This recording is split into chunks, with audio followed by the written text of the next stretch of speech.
Assalamu alaikum, everyone, and welcome again to another blessed night here in Ramadan. And guys, I just got to tell you guys, I love this month right off the bat. I just want to say that this is, to me, Shaitan is gone. We could do like we get together. We have the best food. Your health is there. I mean, what more can you ask for? You know, they think it's a struggle. We think it is a struggle, but at the end of the day, it's just purification to the highest level. So welcome to the month of just literally just beauty on earth. Allah Azza wa Jalla, this is a gift for us. So I love Ramadan. I love what it stands for. I love the significance of the nights that we spent, you know, together. Hopefully you are doing the things for yourself to kind of better yourself, to make some decisions down the line that will better you as a person, that you make decisions now, and the present person and who you are makes decisions to better the person you're going to become, and you're going to build that character. And everything I've been honing in on, guys, is just truth. And once you have the truth, you have to drop the fear. Once you drop the fear, it's incredible, because you're never afraid of consequences anymore. And if you have wisdom and you present the truth through wisdom, it's incredible. I just want to say right off the bat, thank you for all the messages I've been getting. I'm so honored, and I'm grateful. And guys, I want to just say something here, and I think it's very important. Right off the bat, like, interact with the speakers as much as you can. I know there's a lot of speakers out there right now, and God bless all of them. Whoever has taken the flag, decided to stand underneath it and say, you know what, this is my identity, this is what I stand for, and this is what I'm going to do for the rest of my life. Because once you identify, it's very difficult to get out of that lens, because you're telling people, look at me through this lens and nothing else. And now you're no longer just any lens. You're telling people that what you want them to look through at your personality. So they're going to judge you by that. So if you go to Hajj, that's a title, but that's a lens that people are going to want. There's characteristics underneath that, and you have to hold up those characteristics. It's not just a title, it's the characteristics underneath the title that come with the title. There's conditions to that, you know. So at the end of the day, I'm proud to say, you know what, that to every speaker that's out there and who has taken the stand to say, you know what, I stand on this ground and I'm not moving, and it doesn't matter what happens. And even sometimes we guys, we're not, you know, infallible. We're going to make mistakes just like everyone else. But just for the guys who's really, and the sisters who's really taken the kind of upon themselves to speak and to say and to kind of go out there and just hold up the flag, more power to you. And I send my salams to you, all of you, whoever has been out there. May God bless you and protect you and everything that you do. So I just wanted to say that first of all. So interact with the speakers, guys, like as much as you can, because they need your feedback. Be it a sister, be it a brother, be it you know, it doesn't matter. Interact with them as much as possible, and give them from your attention. And don't be afraid to ask questions as much as possible. I think that's incredible when you do that. So, and if you have any suggestions for your speakers or anything like that, talk to them, tell them, you know what, do this topic, or do this topic, or, you know, talk about this, or, you know what I mean? See, just one came in. I just want to say his name now straight out. Is that Steve Sala? I really appreciate your comment today, man. It means the world to me. Trust me. And I love that, man. I love that interaction. And it, like, to us guys, I just want to tell you something. At the end of the day, and I'm gonna just use, I hope he's okay with, but Steve has been through a lot of struggles, and it's amazing to me about that this is the lecture and this is a topic, and he actually sends me a message today. So Steve, I know you're watching, and hats off to you, brother, in terms of becoming kind of like a icon in the community for struggle, and to do that. Much respect, man, and God bless you and your family. Guys, overall, that's what we need to do. Like, just we need to take care of each other. This is our community. This is me. I'm part of my community. I was raised here. I've grown up here. I got nominated to speak at the corporate headquarters of Amazon. I'm from here. This is my identity. This is who I am. And I'm proud to say I'm from Dearborn. I'm proud to say that's our backbone. And I'm proud of that. And I will never leave that. It doesn't matter. And wherever I go, I hold that flag. So our community is beautiful. It's an amazing community. Okay. We have our struggles like everyone else, but let's back up each other. Let's be back to back, shoulder to shoulder, and take the youth and the leadership and everything else. Let's take this community to a whole nother level. So again, much appreciation, man. And other people who have sent me messages, again, thank you. And just for kind words, for everything that you've given me as a person. It means the world to me. So I just wanted to say that. So overall, guys, tonight, please pay attention to this.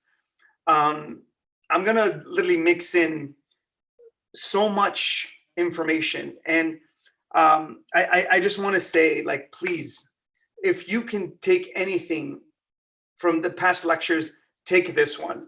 This is the epitome of our religion. I want you to see how powerful the religion is.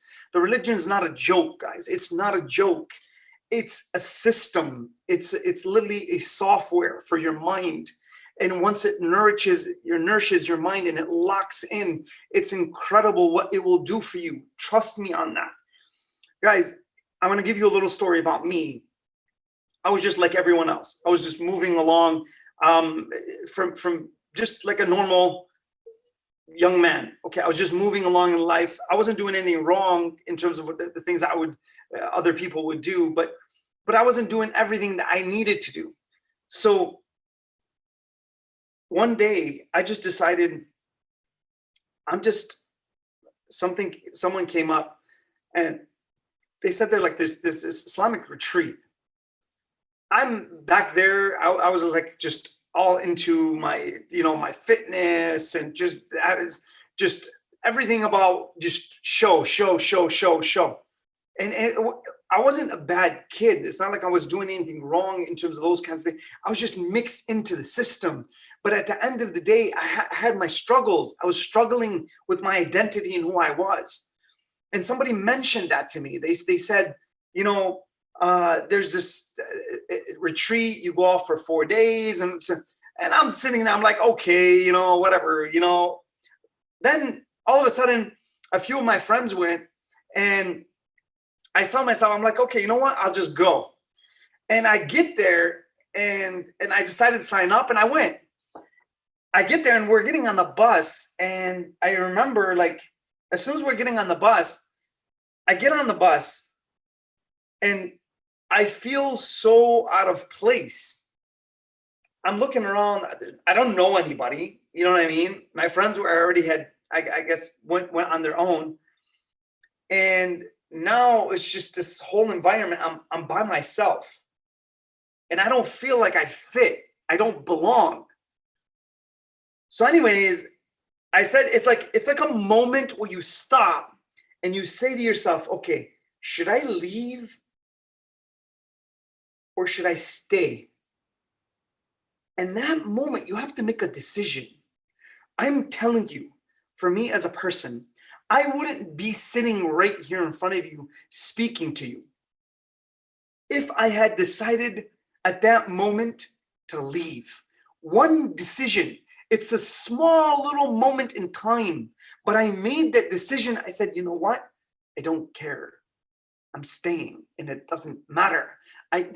Regardless of the emotions that I was feeling, I moved, and I went to the back of the bus, and I sat down, and I'm just sitting there. It's a 3.5-hour ride. People were nice. They were saying things to me. Again, my clothing didn't fit. Nothing, like it's just, I was out of place. I get there, and just beautiful camp, and just I'm sitting there, I'm like, wow, this is completely unexpected for me. I'm like sitting there like, wow, what is this?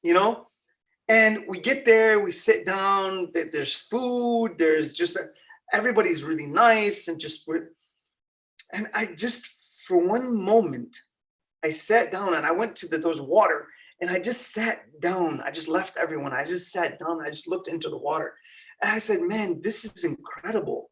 Like, what have I been, like, where have I been? Like, so for me, what I did in terms of these things, I just stopped my life. I stopped the direction I was going. Again, it's not like I was doing anything bad, but it's just, I stopped my life. I stopped it. And I said to myself, okay, I'm going to give this a shot. Because now my heart is intrigued and I'm moving. I'm like, whoa, what is this? And guys, by the time I left, it was a 4-day retreat. And I remember when I got home, and one of my brother's friends came up as we were getting out of the car. And I remember the first thing I said to him, I said, man, you got to go on a retreat. It's something very special. Like, in that moment, I will never forget why, man, because at the end of the day, it was so euphoric to me. But I knew at that moment that I had changed. And there's no way I was going back. It's like you walk up on this fence, and it's a very tall fence. And then you look back behind you, and all the world is there. You look across, you don't see anyone. There's no one on the other side. So it's scary to kind of venture into that. But then you start climbing, and you get to the top of the fence eventually. And now your personality is split. It's split in half, and you're just watching. You're watching who you are. Do I go back to where I was, or do I dare to change myself? Struggle against the self to change it. Do I fight that? لا أقسم بالنفس اللوامة. We're going to talk about that. But do I make that decision to go to this side? It's a new, but I know once I go to this side, there's no coming back. And then you make that decision, and you start climbing on the other side of the fence. And as soon as your feet hit the ground, there's no going back. You know it.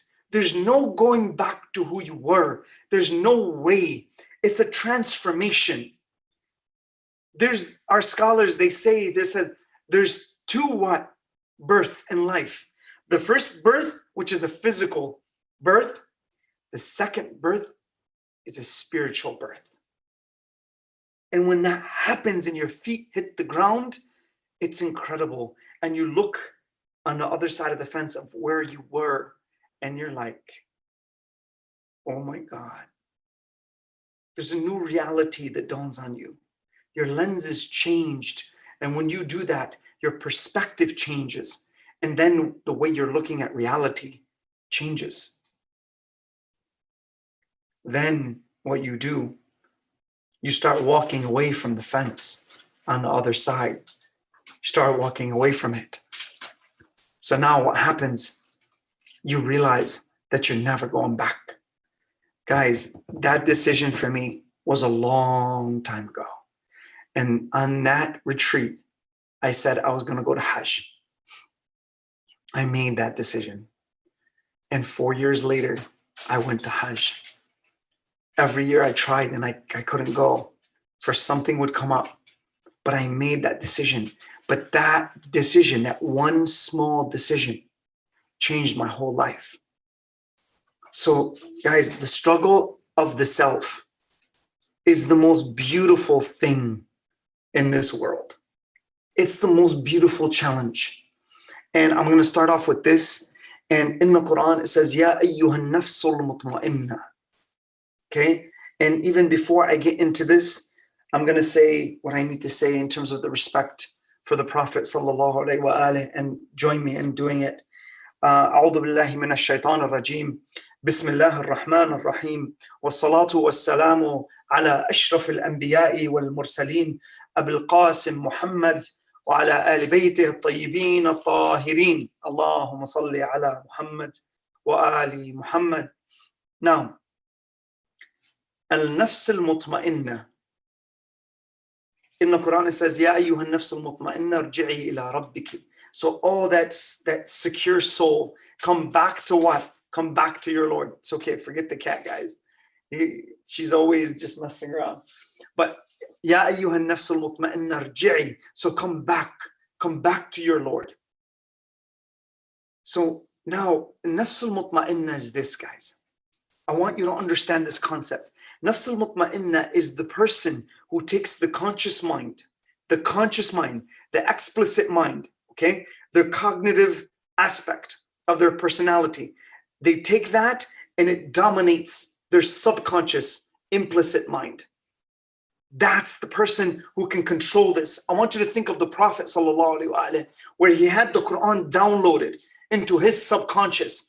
What your subconscious does when it starts aiding you, this is what it does. You have to program it. You have to send it rules. So your goals are actually commands for your subconscious mind to allow you to see what you need to see in the moment.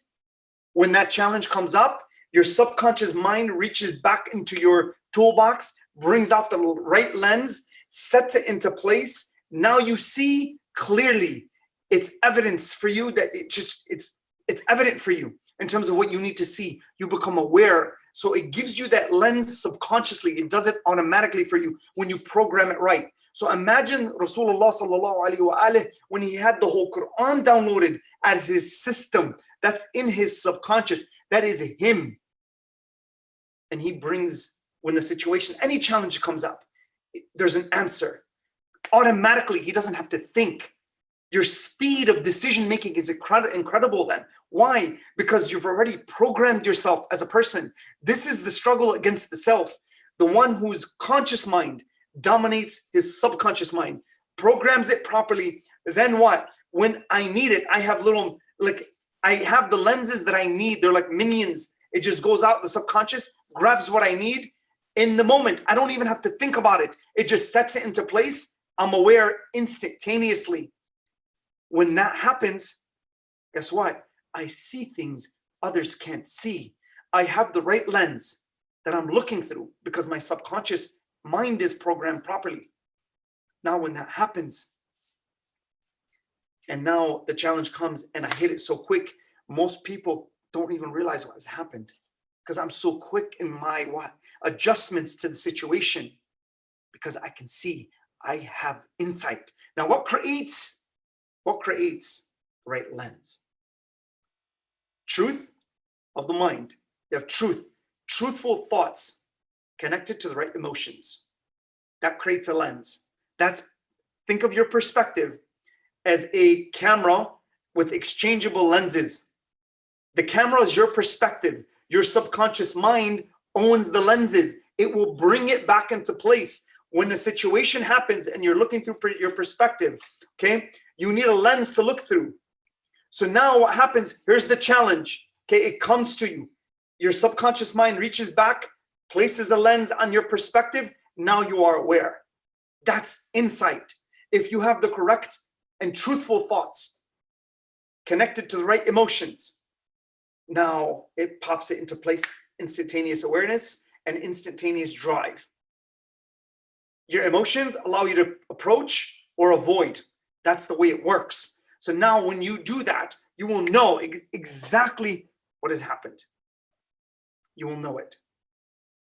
And you will approach the right things and avoid the wrong things instantaneously. That's how it happens. So it's incredible when you start becoming like that. All right, 5-step process, guys. Please pay attention. The religion is beautiful. This is the way to struggle against the self, to go inside, okay? We're going to go inside. We're going to do some surgery. When we do the surgery, okay, we're going to do mental surgery to pull out the emotional cancers. That's what we're going to do. And once you see this process, you're going to see how it works. It's incredible what our religion is, guys. It's incredible. And I'm going to mix in some science with it. And I tell you guys, really look into, again, some neuropsychology, look into it's called biopsychology, philosophical psychology. It's incredible, guys, what is happening in the world with these kinds of things and the way we are starting to understand the mind and how it's programmed. Please, we need more people in those realms and those atmospheres and to represent. So if you have a knack for psychology, you have a love for it, read up on these things in terms of what's happening, because as human beings, we're changing now. Just the cognitive narrative is just incredible. So I really push you to go towards that. All right, enough said. Let's get into the presentation. And overall, these 5 steps I'm going to take you through. Okay, please, please, please lay these down somewhere. Okay, don't forget them, because this is a process. This is a code. Okay, if you get this down and you do this on a daily level, okay, I promise you, you will be able to emotionally regulate yourself. Meaning when situations happen, you can regulate your emotional state where you stay calm and with an unrelenting confidence underneath. Calmness with confidence is a weapon. You become weaponized like that, where no matter what chaos is around you, you're calm, but your confidence is like a bull. You're ready. That's incredible in terms of when you do stuff like that. You need to get to these kinds of stages. When you emotionally regulate yourself, you know how to do that. This is a process that our ulama have given us. So please pay attention. It's incredible in terms of when you download it into your system. All right, I'm going to take you through the steps first, and I'm going to tell you what they are in terms of general structure, because in psychology, we do know that when I give you a general structure and a general outline, then you fill in the detail. That actually works even better. All right, so I'm going to do this with this one. Not all presentations have to be that way, but I'm going to do it with this one, okay? So here we go. Take down the 5 steps as I go through them. All right, so the struggle against the self. Jihadun nafs. Rasulullah sallallahu alayhi wa alihi, he, sallu ala Muhammad wa ali Muhammad. Allahumma salli ala Muhammad wa ali Muhammad. He was standing and a group came from battle. They just came back from battle. And he says to them, he says, welcome to the group that has come back from the smaller jihad, meaning the smaller struggle. And they just came back from war. They're like, Ya Rasulullah, you just said the smaller struggle. And he's like, yes. They're like, okay, so what's the bigger struggle? He says, the struggle against the nafs. This is the most powerful thing in terms of the journey. Why? Because when you go inside, you are moving towards Allah. When you go to the outside, you are moving away from Allah. You compare yourself to other people. Your answers are not on the outside. They're inside of you. You have to figure out the universe that's inside of you, not what outside of you, okay? I said to you, like, guys, in your brain alone, there's about 90 billion cells. And each one of those cells makes 1,000 connections. Imagine that. Imagine how many synapses there are in your brain. Okay? There's more space in your brain than subatomic particles in the universe. Check the numbers. I'm not telling you to believe me. Okay? Go back, do the math, do the physics, do whatever you want. It's there. Your mind is a universe. One of those cells is your uniqueness that Allah has given you. So you need to struggle against that to find that small pinhole. In terms of that creates you and separates you from any other human being on the face of this earth. That's what you have to do in terms of that. Now, the struggle against the self, he said the struggle against the self in terms of when he said to them, struggled what? Against me. I have to go on an inside journey. Not the outside universe, the inside universe. Imam Ali has a beautiful hadith. It's very well known about that. I'm just going to leave it there and we're going to move from there. All right, number 1. First step is what? Monitoring. Al-muhasaba. Al-muraqaba. That's number 1. Number 2, al-muhasaba, accounting. Okay. And this, when I take account, this is where the struggle happens. Am I a good or a bad person? Okay. Being a good or a bad person, guys, is in right here in the book that I showed you the other day. Oh, by the way, I didn't show you a book. So let me give you another book. This is called Flight Plan by Brian Tracy. Brian Tracy was the first author when I got into the self-help books. He was the first author that really changed my life. But in this right here, Difficult Conversations, one of the greatest books, it talks about the 3 levels in terms of the identity. It says, am I competent enough? That's the first. They said the core principles are 3 within an identity. Am I a good or a bad person? Was number 2. Okay. Am I competent? My competence, when it's checked. So when you call someone stupid, understand you're hurting them at the core of their personality. When you insult someone's intelligence, that's what you're doing. Number 2, am I a good or a bad person? Right here, in terms of what we just said, takes from accounting. A lot of us, we beat ourselves up so bad that we're so bruised on the inside. Just like you bruise your body on the outside. Trust me, guys, when I'm coaching anyone, it's the bruises that are on the inside that hurt the most.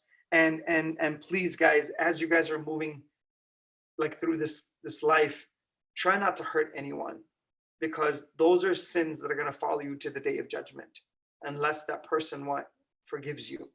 Try not to do that. Okay, that's number 2. So that aspect. And number 3 is, am I worthy of love, care, or attention? Those were the 3 that they found in terms of the core aspects, the core parts of a personality. Now let's move forward. Okay, resentment is al-mu'ataba. In this level, in terms of I've committed the sin, now I feel resentful. Okay, we're going to talk about that. Okay, this, I have to be so honest, because it goes into a concept called cognitive dissonance and how it works. I'm going to leave that aside and I'll get to it later. If I can actually get hit on that point. I'm not sure if I will, but I'll try to. Okay.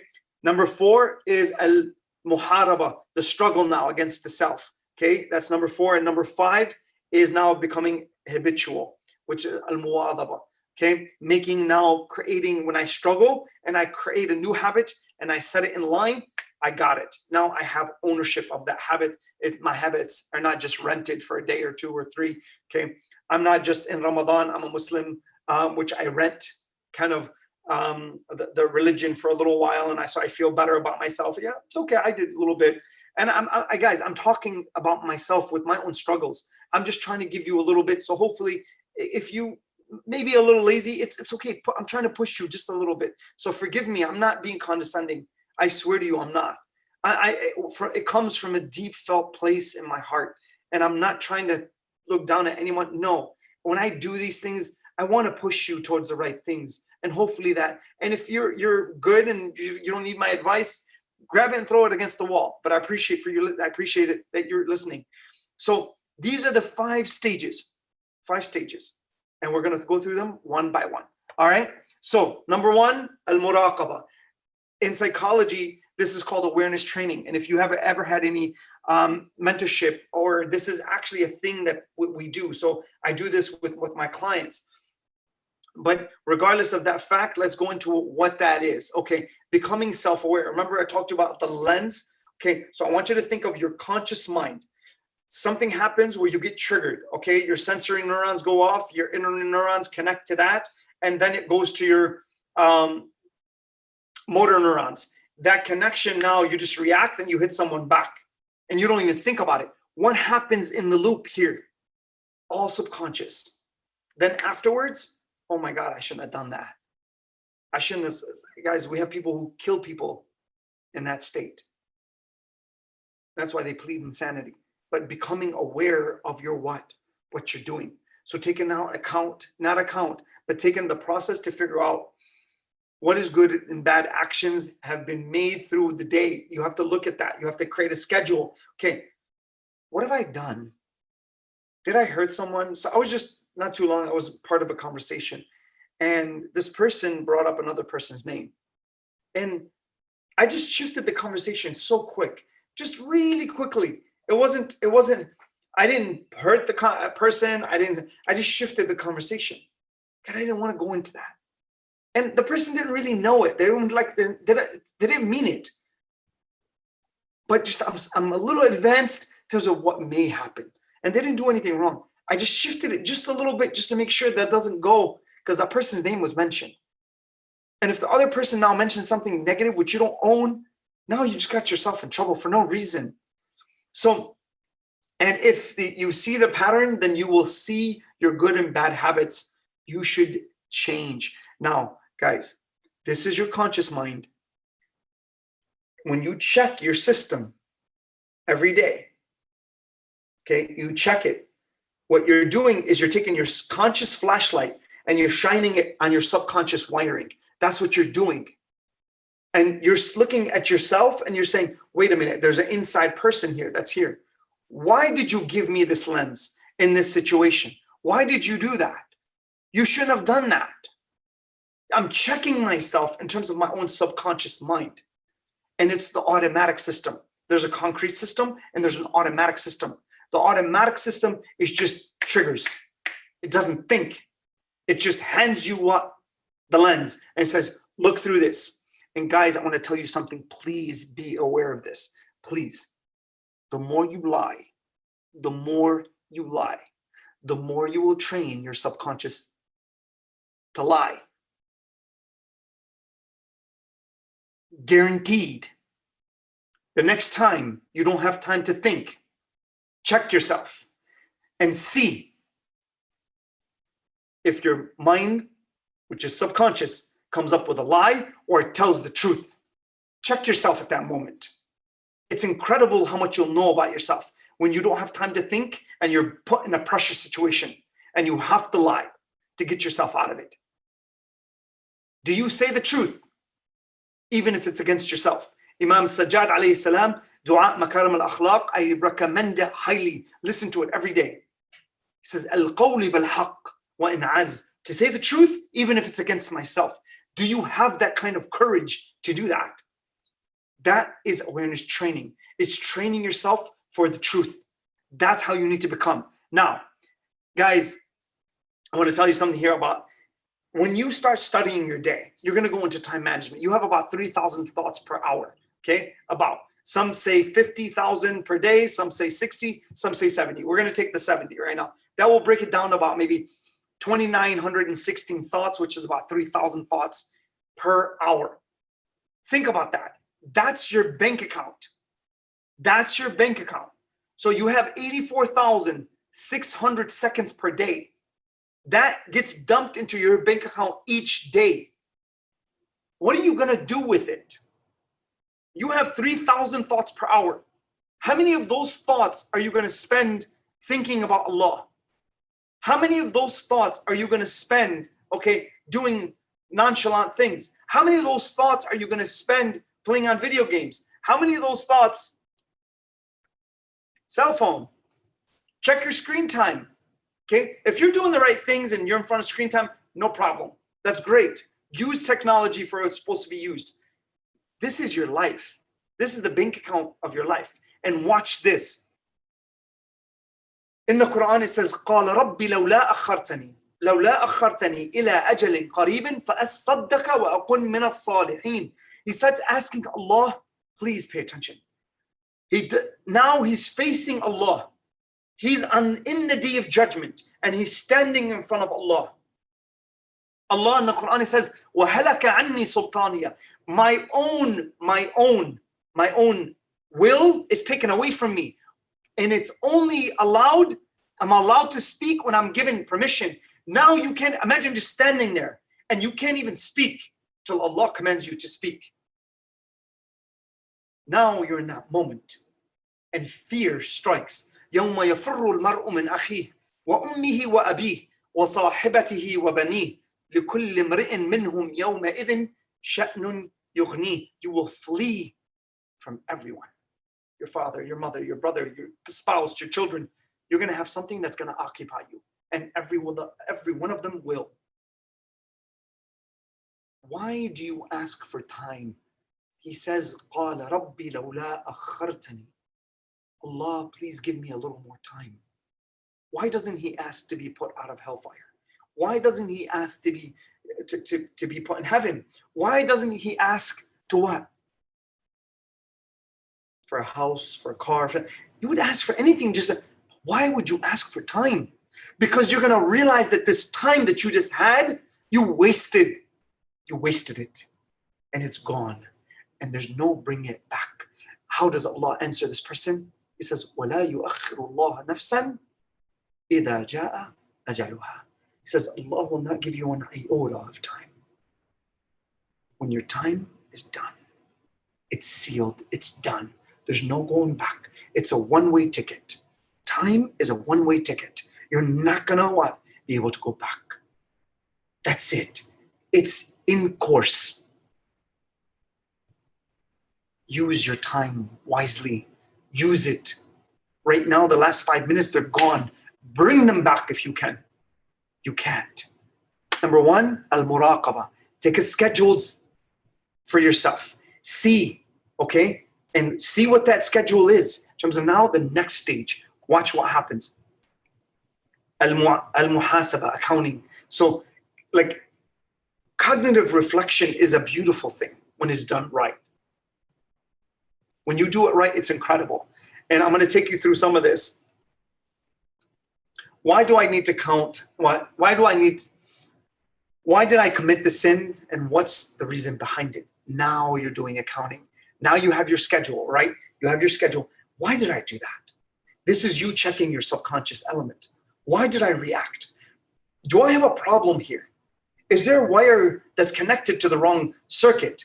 Okay, do I need to rewire myself in a certain way? Do I need to reconnect certain things? Okay, why is this cell firing? There's an action potential that happens within the cell. Okay, why is this cell firing and it's making me do this? Why?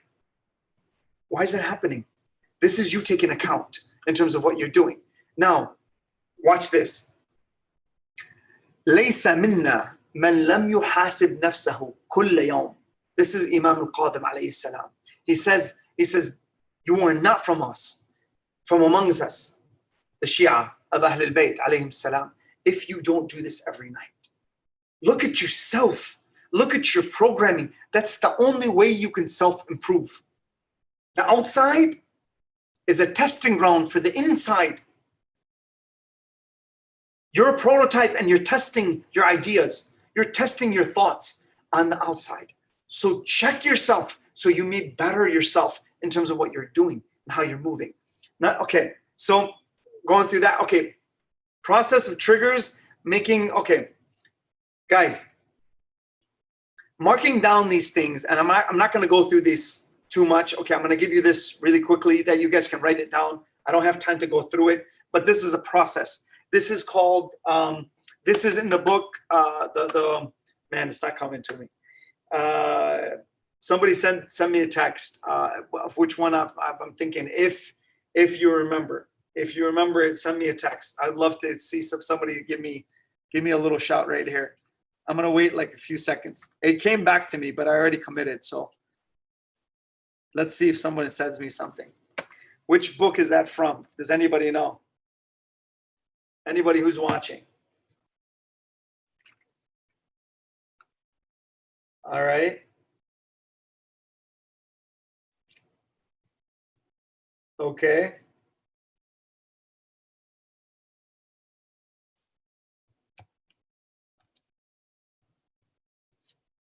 Okay, we got one response. The 7 habits of highly effective people.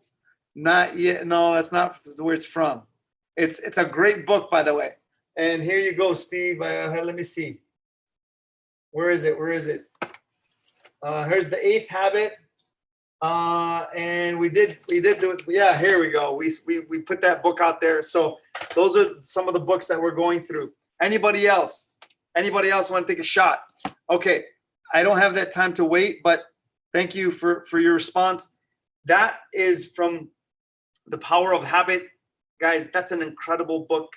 Download it, get it, do something with it. It's an incredible book in terms of this. It's how to change a habit and how to what? At the end of the day, how to change a habit and how to create a new habit. And it talks about neural streams and how they work. I'm going to leave it at that. Okay, that's for you to go through. That's kind of your homework if you want to go through that. This is a process I even use for myself. I use it for my clients. It's an incredible process. Take it down. Take a picture of it. I'll give a second, and then we'll go from there. 3, 2, 1. All right. Now, remorsefulness. Al-mu'ataba.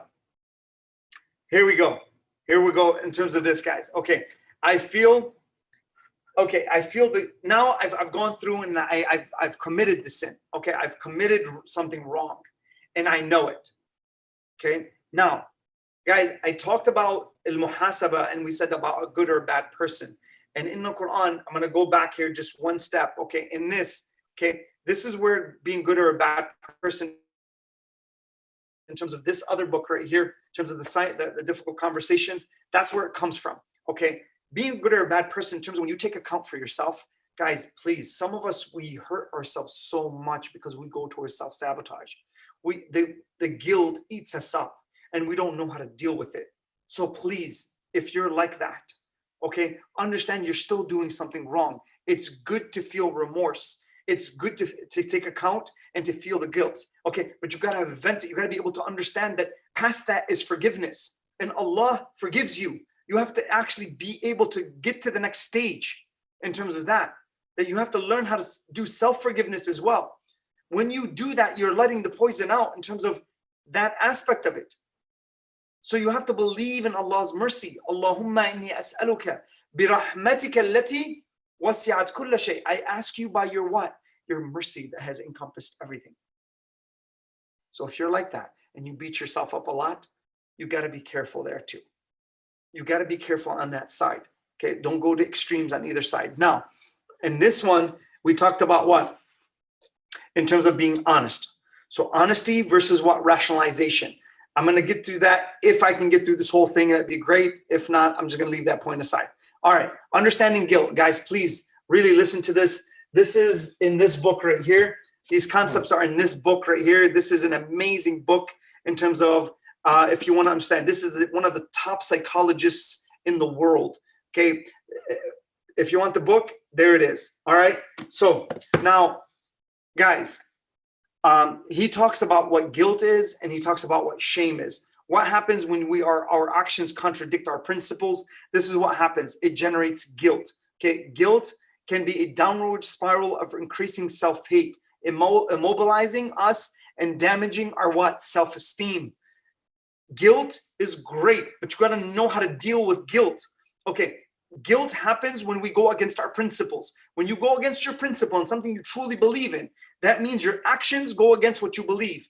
I believe I shouldn't cheat on the test. I cheat on the test. That's going to generate guilt. That's what happens. That's a system for generating guilt. Now, if you don't know how to deal with the guilt, here's the way it works. Some people, and a lot of people, they rationalize their thought process. They lie to themselves. It's okay. Everybody was cheating. So I have to lie to myself to remove the guilt. And some people, no, they say to themselves, I don't really think I believe in that. I do believe in it, but my actions are against it. I need work here. I need to work on myself a little bit. I made a mistake. I accept that I made a mistake, and I go back to Allah and I say, Ya Allah, I've made a mistake. Ataytuka ya Rabbi, mu'tarifan. Imam Ali alayhi salam says, I've come to you, and I'm what? I'm what? I'm admitting. You're admitting the mistake. That's the gateway to your own self-love and forgiveness, because it's going to soften your heart. The other way, it's going to harden your heart, because sins harden the heart. Without forgiveness, you can never remove it, because the heart will get hard. And if you want to know if you have a hard heart, when it's time to pray, are you motivated to pray? That's what hard means. That's what it means. It's not about that you want to butcher people or kill people. That's not what it means. It means that your heart is going what? Hard from connecting to the emotions that you need to connect to, that bring you closer to Allah. At the end, you may become heedless. It's a spiritual hardness that we're talking about. It's when the heart closes spiritually. So that's what he talks about in terms of guilt. Okay, having said that, okay, guilt is still important in terms of, now watch, he gives a positive to the guilt. So still important in children because it increases a child's sensitivity to his parents' wishes and requirements. So guilt is a necessary thing, but when it's overdone and you don't know how to deal with it, it becomes a problem. So honesty versus what? Rationalization. I lie to myself or I'm honest. Either way, the truth is going to come out one day, whether you like it or not. On the day of judgment, as we said yesterday. Now, guilt does protect the child's relationship with his parents and helps to shape a normal conscience as long as the parent has healthy standards. I'm not going to get into that. I would usually do that if I had more time, but I'm just giving you these points in terms of understanding guilt and remorsefulness. Now, I just want to give you a little bit in terms of the religious aspect. Remorsefulness is so beautiful when you know how to use it. Remorsefulness is a gateway. Okay. Now, what does that mean? When I commit the sin here and I feel remorse from this point to this point, and then I know how to relieve the guilt by feeling remorse. I feel the remorse. I go to Allah. I get into sujood. Okay. I cry. I pull out the poison of that guilt. And now what? I'm injecting myself with spirituality. I'm coming closer to Allah. Now, when that happens, I listen to Dua Kumail and I say to myself, Ya Allah, I've made a mistake. I've come to you. And this is my mistake. It's in my hands and I know it. And I'm admitting to it. And I do feel broken. Heal me. Show me how to do that. Please. And if the tear comes down, that's remorsefulness. The heart is soft. When you feel that remorse, that's the rahmah from Allah. And now you stay away from this. Now you did this remorsefulness, then from here to here, till the next time you commit the same sin, that gate, let's say it's 3 days, 10 days, 1 year, 2 years, that's rahmah from Allah. Remorsefulness is the key. Otherwise, your heart dies. ختم الله على قلوبهم وعلى سمعهم وعلى أبصارهم غشاوة. Allah has put a seal on their hearts. Why does He say hearts first? Hearing and sight. That's not where we want to go. Now, let's say you've taken account. Okay, you're aware. Okay, al-muraqabah. You're aware of what's your surrounding. You're paying attention to what's happening to you. The second step is al-muhasabah. Now you're aware that you did on your list 1, 2, 3. Okay, then you look. Al-muhasabah is looking into the reasons why. So now that's check number 2. I look, and point number 2 tells you check why you did what you did. Number 3. Now because I did point 2 here, I feel really bad about it, but I don't destroy myself. But I don't lie to myself either. I'm rational. And I tell myself the truth. I don't become a professional liar to myself. And I tell myself the truth and I go back to Allah. I use it as a gateway to spirituality. And I feel that remorse and now I'm coming back. So now I have these 3 steps. The 4th step is now I'm going to look point number 2 and I'm going to tell it, your mind, I'm coming after you. I'm going to change this about myself. This is where the mental surgery happens. Where you actually, on that list, you pick a point and you say, this is within my subconscious mind, where you've turned now your conscious flashlight and you've pointed it to your subconscious wiring. And now you see the problem. Guys, I want to tell you something in terms of how precise now we can go into the brain.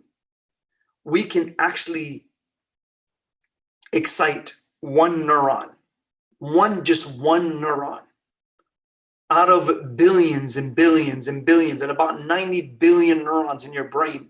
We can target one. That's how incredible that is. So imagine neurons, they actually wire together, okay? You have dendrites on one side. You have then the dendrites that come into the cell body. Then you have the axon. Then you have the axon terminals, okay? And then it connects to another neuron. So one neuron, they're connected. They connect to each other. They're in a series. And when that happens, now it fires. Let's say one of those neurons goes down and it doesn't work anymore. And you get like Parkinson's disease. That's what happens. Now what they can do, they can actually find that one neuron that's no longer active within that series.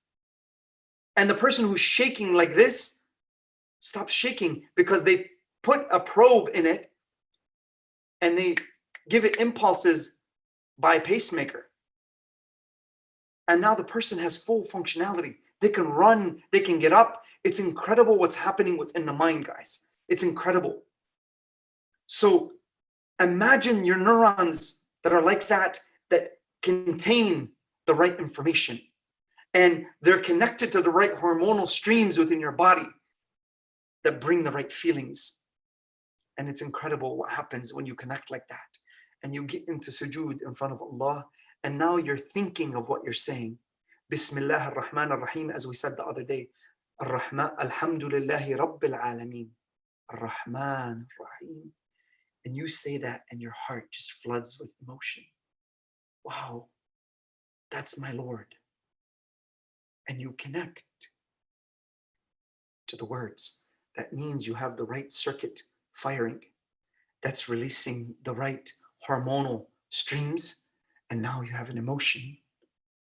This is khushu', as we talked about the 7 levels of khushu' yesterday. This is your programming. This is why remorsefulness is so important in terms of understanding where you're at. Now, let's say that one neuron, okay, has gone wrong. You look into your subconscious wiring and you see the problem. Now, you have to become a mental surgeon. You have to go into your subconscious mind, cut out that neuron, and what? Rewire it to something else. Or you need to fix it in terms of, because that neuron is a behavior. It represents a behavior. It's a lens. And when temptation hits, that will trigger, and guess what? Bam, you're going to just follow the lens, because that neuron will trigger what? A circuit.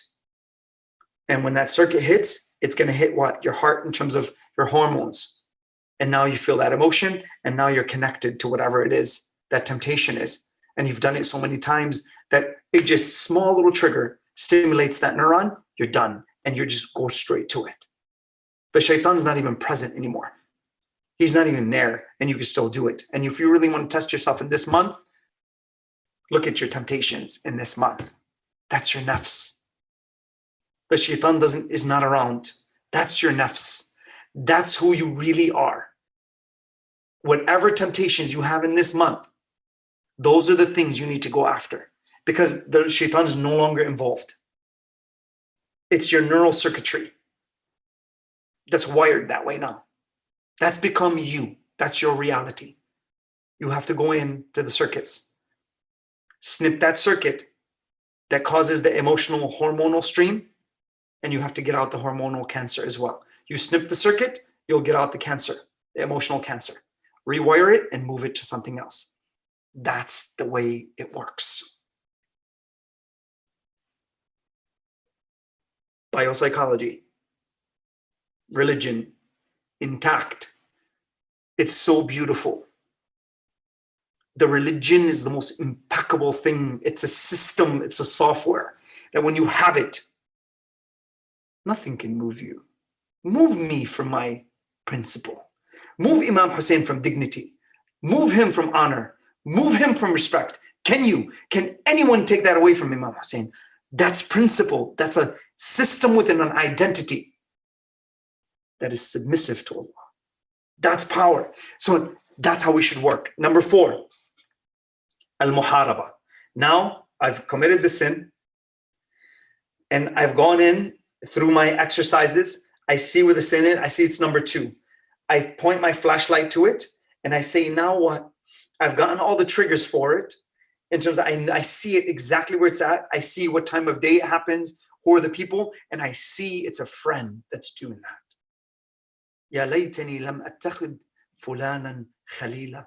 In the Quran it says, I wish I didn't take so and so as a friend. And it says, Ya waylata, woe unto me, that I wish I didn't take so and so as a friend. And I figure out that it's that friend that's doing that. That's a trigger for me. That person, when they come around, it triggers this neural circuit. And now I feel a certain way. And now I feel obligated to do certain things. I go after that. I cut off that circuit and I remove that attachment. And now my heart is no longer attached. This is al-muharaba, the struggle. Now that you did al-muhasaba and you went through that awareness training and you saw what it is. And then after that, what do? Now you pick out one point and then you feel bad about it. Then you struggle against it. You break it and you remove it. That is power. Now this is the fight. Please pay attention to this. Rasulullah sallallahu alayhi wa alayhi, he says, أفضل الجهاد من حارب نفسه التي بين جنبيه. The best of struggle is the one who fights the self that is in between his two sides, is right there. That's struggle. That's you becoming something special, becoming something different. When I made that decision and I stepped onto that bus, that's me fighting myself. And imagine if I didn't make that decision, I wouldn't be in front of you right now. I couldn't be. That's the way it works. Let's go through this real quick in terms of how this works. All right, create a new habit, killing the old one. This is what I was talking. Okay. Fighting the battle. I want to tell you a little bit about this, guys, before I move on. Okay, two things happen here. Please pay attention to it. And I'm going to get through this real quick because I'm kind of out of time. All right. So what happens when I've explained this to before? Okay, when two thoughts get in a ring, now you have your temptation and you have to walk away from the temptation. You have two options. Okay, go do something else. Go do your homework. Go to your friend's house.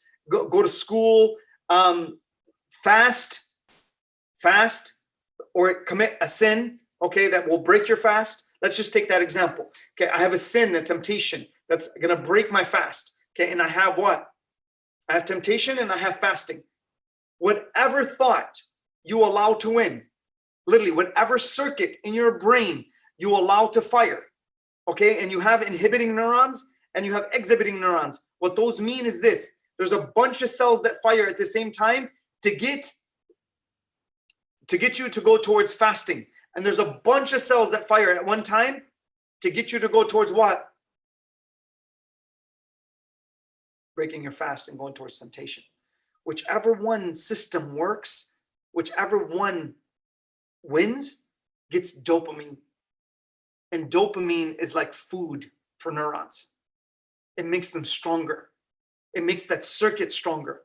If a circuit, a neuron needs about, its resting potential is about 70 millivolts. It's 70 millivolts. Inside the cell is negative. Outside the cell is positive. There's charges there that are there. When it fires, it has to get to a threshold, about 55 millivolts for it to fire. So if you want, you have to stimulate it, where the heart has to be activated. And when it's stimulated and you hear Allahu Akbar, Allahu Akbar, that stimulates that and it hits your heart.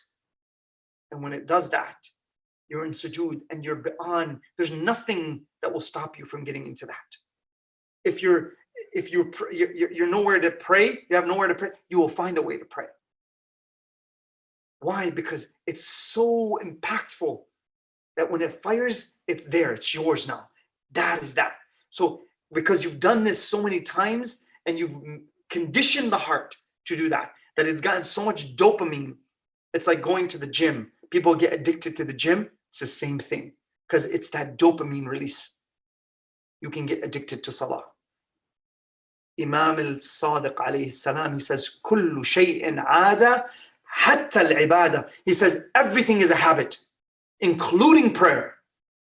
So get that dopamine kick. Get your jollies from that. Trust me, that's what you want.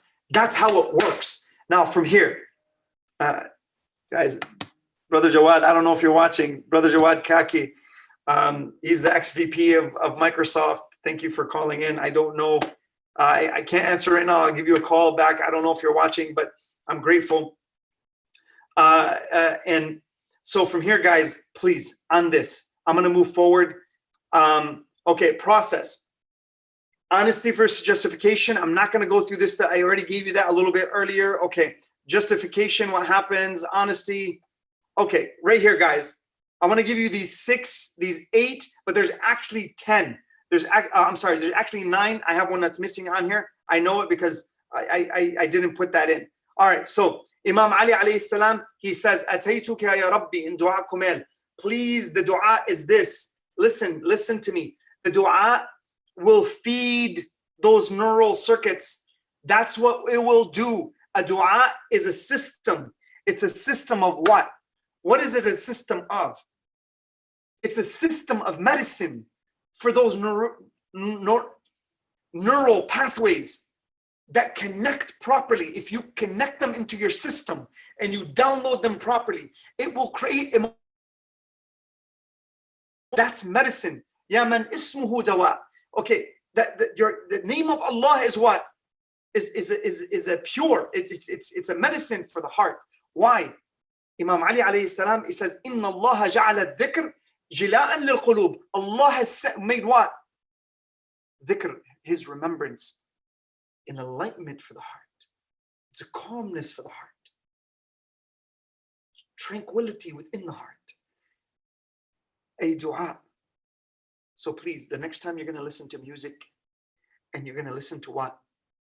A dua or the Quran, trust me, they're in completely different universes. Trust me on that. Okay, the way you're programming yourself, and people will tell you music doesn't affect me. So have a conversation with me about that, and I will show you the effects of it. Regardless, I'm not challenging anybody, by the way. You want to listen to music, guys? Listen to music. Okay, before I really took my journey, I used to listen to music. Okay, and I'm being that serious in terms of that. I used to do that. I had to remove that. I haven't listened to music in about 22, 23 years. I cut the system down. And guys, there's a whole nother world past music. And I'm not talking against, listen, I know this is a sensitive topic for a lot of people. And I'm sorry, I'm just taking a position. But I can give you my opinion as well. And you can defend it. It's no problem. It's in just an academic discussion. It's okay. But at that level, in terms of how these things work, okay, once that happens and you're programming yourself, Quran, music, all these things matter. Everything you dump into your system matters. There are poisonous thoughts, poisonous words that have poisonous meanings. When that happens and it hits your system on the inside, just like you eat bad food, you can have bad thoughts. And they will, what? Create a virus within your system. That's how it works. All right, so I've come to you, Ya Allah. I'm what? Apologetic, regretful, okay, brokenhearted, earnestly asking for forgiveness. Okay, see, all these things, please, these things are medicine for your heart. This is how you soften your heart. Imam Ali is giving you medicine through the words and the meanings. Okay, he's triggering your brain. Okay, he's firing those neural circuits that create a certain emotional structure, which is a hormonal structure within the body. He's triggering your cognitive narrative, which is your neocortex, and he's triggering your what? The other system, the limbic system, which is your feelings. These right here, this is medicine. This is literally medicine right here, okay? And he talks about these. There's one more, I'm telling you, there's one more in the dua. Please go back and see it. Okay, acknowledging, submissive, okay, confessing. All these things are beautiful. I'm repenting. This is me softening my own heart. This is me massaging my own heart. And it becomes soft and soft and soft and more soft. Because it's submitting to Allah.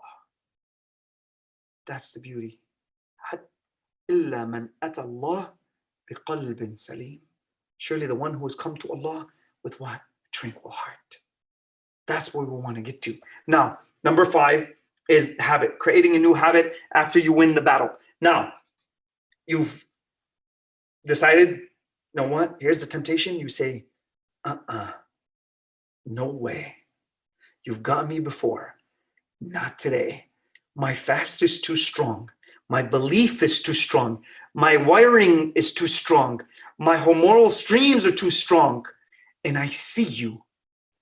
And I snip that circuit. And I make that decision. I become the surgeon. The second I go against my habit, and it's a regressive habit, the second I go against it, I've become the surgeon and I've cut it. And the more you keep cutting, and every time it triggers, the more you cut it, the more strength you're going to have. And it's incredible. And the most amount of strength that you will have is when? Right when you engage the first second. The further you go into it in terms of thinking about it, you're going to get to a point where you have control and there is no more control. It takes you over. The circuit takes you over. That's a sub-personality that you're building, by the way. You're built up of sub-personalities, and that's the way it works. The second you become the surgeon, you snip the circuit, and then you get out the emotional cancer, and there's no more attachment. You've disconnected that. That, guys, please, just follow that, please. And then go towards the healing after the surgery, okay? Go towards dua and say, Ya Allah, I stopped myself, and I did it for you. How much self-respect are you going to have for yourself when you do that? What happens to your self-esteem when you do that? What happens to your confidence when you do that? What? See, happiness is here. It's you having the right system, following it and implementing it on the outside. The outside world is a testing ground for the inside world. That's what Allah has made. Now, guys, repetition of the habit. This is huge. Now, you've sliced that, you've gone back to Allah, and now you're creating a new behavioral stream. Guys, you can never get rid of old habits. I want to tell you sometimes right now, when something in your brain, you can never get rid of a circuit. Neurons that fire together, wire together. You're never going to remove that. But this is how they work. Here's a drawer right here. I have a drawer, okay? Habits are like a drawer. The first second you have, everyone's got a drawer that they put stuff in. They have all bunch of stuff that's just crazy. There's no organization to that drawer. They just put things, you know, like your headphones are probably in there, your batteries, all bunch of stuff in terms of what you usually go for, okay? Your fingernail clippers, all these things are in there, okay? Right when you open the drawer, you see what's in front of it, okay? What you want to do is push the bad habits to the back of the drawer where they never fire anymore. They're not stimulated anymore. Because what happens as you build a habit, it takes less voltage for it to fire. It means it needs a lighter stimulus. If I really wanted something in the beginning, it was harder for me to fire that what? That neuron. But the more I do it, it actually takes less millivolts to fire that. It usually needs to get about 55 millivolts for an action potential to happen. And an action potential is literally when the circuit fires, and now you have a thought. There's a threshold. And if it's, let's say 54, it will not fire. It will go back to what? Polarization of the cell. So on that level, that's what happens. So build these habits properly and watch what will happen. All right. Just like a cowardice person needs to learn how to have courage in a situation, you need to learn how to remove ill action and replace it with good ones. I'm going to tell you this, and I'm going to finish, guys. Done. Thank you for bearing with me in terms of this. Guys, so you have to lay down a new neural circuit, and you have to fire it as many times as you fired the old one. So it pushes the old one into the back of the drawer. So once you create a new habit, you have to lay down a new neural circuit. And guys, the mind, long-term memory is infinite. We know that there's no capacity. We don't know of any capacity for the mind right now in terms of long-term memory. So on that level, you have to understand there's latent software, meaning it's there's software that's not programmed in your mind. There are cells in your brain that are not programmed. They're latent. They're waiting. And hopefully this information, you've programmed some things, and now you've gotten some information, and you filled some cells. You filled a part of you that hopefully will push you in the right direction. So now lay down new neural circuits in this month, okay? Fight your old ones, struggle against the self, where you become a mental surgeon and you remove and you snip away what? You snip away and you become that surgeon. You snip away that circuit where you remove that part of you. Then what? What do? You get out that attachment and that emotional cancer. And now you're freed from that. You're freed from that prison. That's the way it works, guys. Please push those things away from you. And it's incredible what will happen. I promise you, if you follow this system, I promise you, it's there. Guys, we've had this for hundreds of years. Please, please respect the religion. If you don't know something, say, I don't know. Don't say this doesn't make sense. Don't look at the Quran and say, this doesn't make sense, meaning that your opinion is better. Respect the Quran in terms of these kinds of things. Say, you know what? I don't understand that. What does that mean? Go into that. Just take one verse. Guys, please, one verse this month. Take one verse and just learn it, understand it. There are some complex verses in the Quran, but there are things that it will talk to you at your own level. Live with it. Be its friend. And hold on to it. And I'll finish with a story, guys. As I was moving through this whole journey, that was the beginning of my journey. I went to Hajj. Then as I was moving through the journey, I read this hadith, and it was incredible to me. And it was about a person who had just passed away. And it was by Rasulullah sallallahu alaihi wasallam. And the hadith states that when you die, and you go into the grave, there will be another person with you who slipped into your shroud once they were putting the kafan around you. That slips into your shroud, and then it goes into the grave with you. And when it stands in the grave with you, it will come out when the two angels come and start asking you questions. They'll tell that person to leave. That person will not leave. And they say to him, why aren't you leaving? And he says, I'm the Quran that he used to recite. And I think that's so powerful to gain that connection with the Quran. Once you download that into your system and you have it touch your heart, where the verses now are interacting with you and they're feeding your system, your mental wiring and your hormonal streams. And when that becomes you, now you're moving in the right direction. And I tell you guys, please keep us in your dua. And in this blessed month, stay up and pray the night prayers if you can.